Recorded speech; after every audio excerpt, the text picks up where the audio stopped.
Hello students, today we started chapter 3rd from political science. Okay, so the chapter is Parliament and Union Legislature. Okay, so we have already studied that India is a democratic country. Okay, and a democratic country is one in which its citizens participate in decision making process of a government. Okay, by voting system. Okay, they elect their own representatives. Okay, so democratic government can be divided into two types. Okay, so the first one is parliamentary form of government and second one is presidential form of government. Okay, so parliamentary form of government. In this type of government, the parliament is the supreme and it represents the peoples. Okay, so the legislature in the center is called the parliament or a sansad. In Hindi it is called sansad. Okay, suppose India has a parliamentary, for example, India has a parliamentary form of government. Okay, because the government of India is working or functioning by Sansad. Okay, so in parliamentary system of government, the prime minister is the real head of the government. Okay, that is in India the the prime minister is Narendra Modi, so he was the head of the government. Okay, and she is the leader of the majority party in the parliament. Okay, so the prime minister choose the minister from among party from the council of ministers. Okay, so different type of minister like education minister, rail minister, no, and home minister and many other type of minister. These all are choose by the prime minister for, from the council of minister. Okay, so the president is the nominal head of the state and peoples do not directly elect the president. Okay, so the executive or the council of minister in a part of legislature or the parliament. So this is because all of them are also the member of the parliament. Okay, and the parliament has full control over the government. Okay, so if the prime minister lost the majority of the parliament, okay, suppose the the member of council of minister can be against of the prime minister, and if prime minister lost the majority of parliament, so the government has to resign. Okay, and when government has to resign, that means prime minister has to resign from the government, then the president is the head of the government. Okay, so he will control all the functioning of the parliament on behalf of prime minister. Okay, so this was the parliamentary form of government. Okay, next type of government, democratic government, is presidential form of government. Okay, so in this type of system of government, the president is the real and nominal head of the state. Okay, in parliamentary, the head is prime minister and the nominal is president, but in presidential form of government, he is the real and nominal both head of the state. So there is no prime minister in the presidential form of government and the president is directly elected by the peoples. Okay, and she is responsible to the legislature. So the parliament has no control over the president because she cannot easily be removed during her tenure. Okay, and so because upon our India is a parliamentary form of government, the United States of America, USA is an example of presidential form of government. Okay, so these are the two types of democratic government: parliamentary form and presidential form of government. Okay, so after it, the question is arise that why we need for a parliament. So for this, under the British rule, because of the British rule, the peoples of India lived in fear of the government. So people did not agree with many of the government decision. Okay, because under the British rule, they always take decision on favor of British rule and against the Indian peoples. Okay, so that's why Indian peoples not agree with many of the government decision. Okay, so the nationalist freedom movement changed and this situation, from of this situation. So the nationalists began to criticize the British government. Okay, so that is why they support the idea that all adults have a right to vote. Okay, so for this way, all the Indian peoples to get together and make their own government. Okay, so the need of the parliament form of government is arise from of the some reasons. So these reasons are that this form of government is a true representative of the people. So okay, so in this system the government is responsible to the peoples through their representative. Okay, so in parliament system, the parliament enables citizens of India to participate in decision making and control the government. Next thing is that our leader were already familiar with the British parliamentary system, so they all know everything very well about the how to functioning the government, how to take decision, how the government is working. So they are know everything. And in such a government, like parliamentary type of government, a distinction is drawn between the head of the state and the head of the government. And the head of the state may be monarch or republican or an elected person, elected by a general peoples. Okay, with by using election and voting right. And in the parliamentary system, the government is subject to daily scrutiny of the peoples through its representative. It could be put out of power anytime it failed to deliver the goods.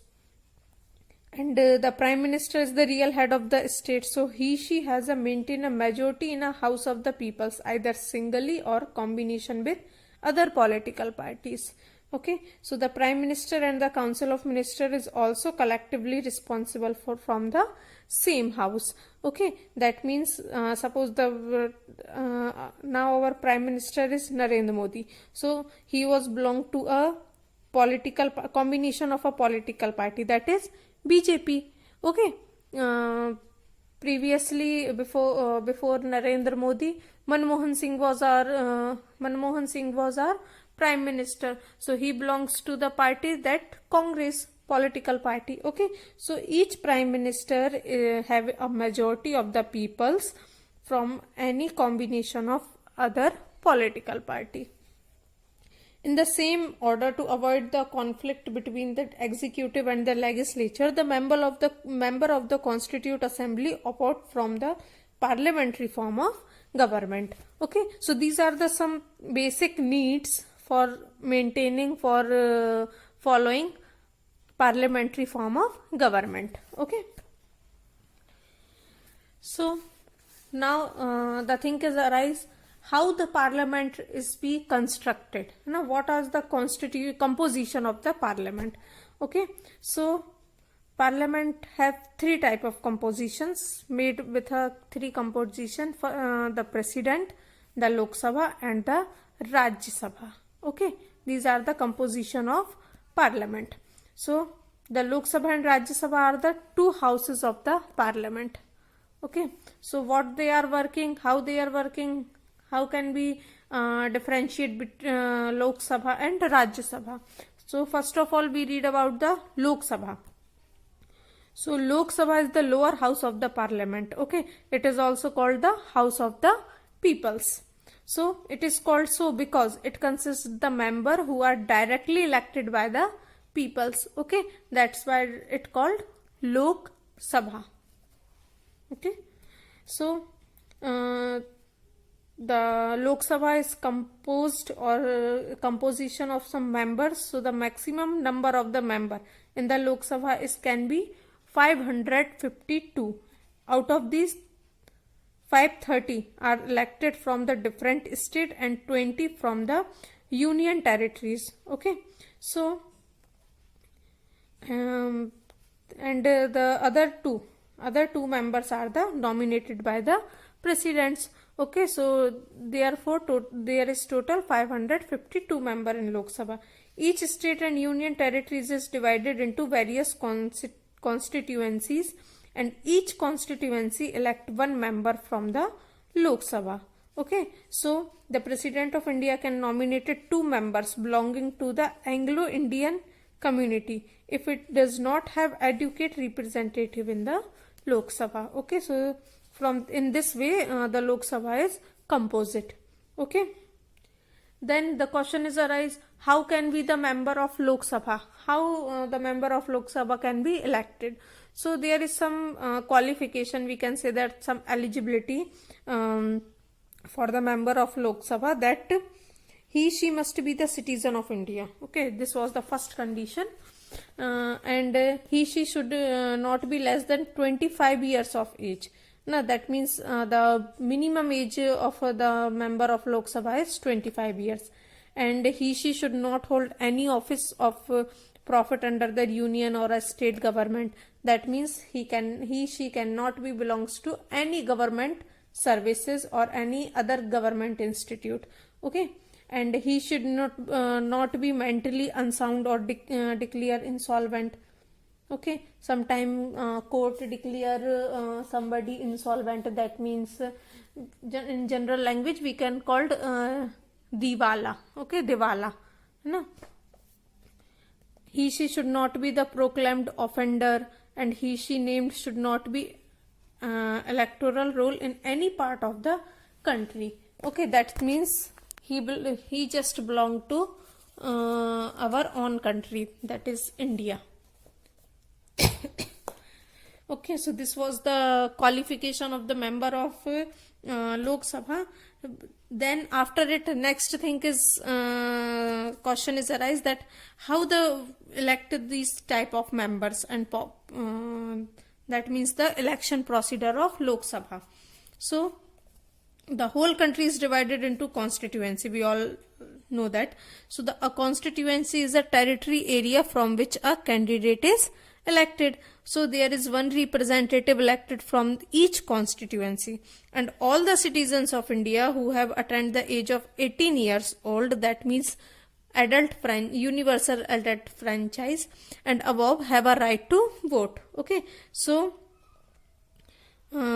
universal adult franchise means that every adult has a right of franchise, that is right to vote. Okay, so vote are cast on the basis of secret ballot.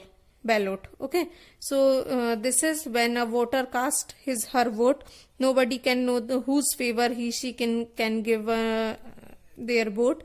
And from 2004 general election, electronic voting machine EVM, okay, is used for the voting. So in electronic voting machine, one has to just press the button against the name of the candidate of their choice and vote in the cast. Okay, so this was the election procedure of a Lok Sabha. Okay, so this was the Lok Sabha, and one member who control the functioning of Lok Sabha and who control the working or members of the Lok Sabha is called speaker. Okay, so the speaker or a deputy speaker are elected by the member of Lok Sabha. Okay, so he was the presiding officer. After Lok Sabha, next thing is Rajya Sabha. Okay, the second house.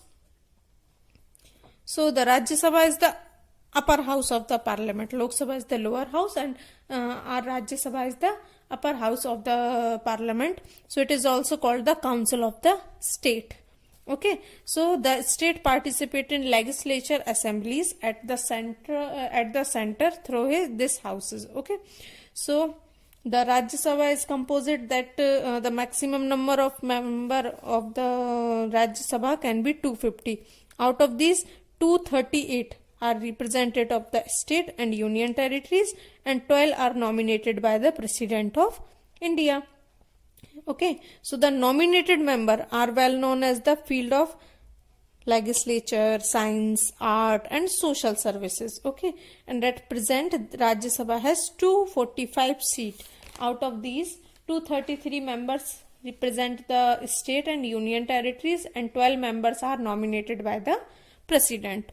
Okay, there are some bases of qualification or eligibility for selecting the members also in Rajya Sabha. So, first thing is the person must be a citizen of India. Okay, this was common in Lok Sabha and Rajya Sabha both. And she should not the less than age of 30 years. Okay, and she should not be the proclaimed offender. This was common in Lok Sabha and Rajya Sabha both. And she should not hold any office of profit under the government. And she should not be the bankrupt or mentally unsound. And her name should not be in the voter list of the state from which she is seeking election. So the qualification or eligibility are just same in both Lok Sabha and Rajya Sabha. Okay, so the election procedure of Rajya Sabha. So the election in Rajya Sabha are indirect. Okay, in Lok Sabha election are done by directly by peoples. No, but in Rajya Sabha, the election is done indirectly. So the member of the Rajya Sabha are elected by the member of legislature assembly of the state. Okay, so the representative of the union territory where there is no assemblies are elected by special electoral provision. So in addition, 12 members are nominated by the president. Okay, so they select the member of Rajya Sabha. So, Rajya Sabha is a permanent body. It cannot be dissolved. In any cases or in any situation, the Rajya Sabha cannot be dissolved, and 1/3 of its member retire after every 2 years. Okay, that means some members are retired in 2 years. In next 2 years, other members are retired. No, so that's why continuously the member retire after every 2 years, and every member has a 6-year term. Okay, they can be retired after 6 years. So the presiding officer of Rajya Sabha was Vice President of India and ex officio chairman of Rajya Sabha. Okay, so the member of the Rajya Sabha also elect a deputy chairman from amongst themselves. So this was the consider composition of Rajya Sabha. Okay.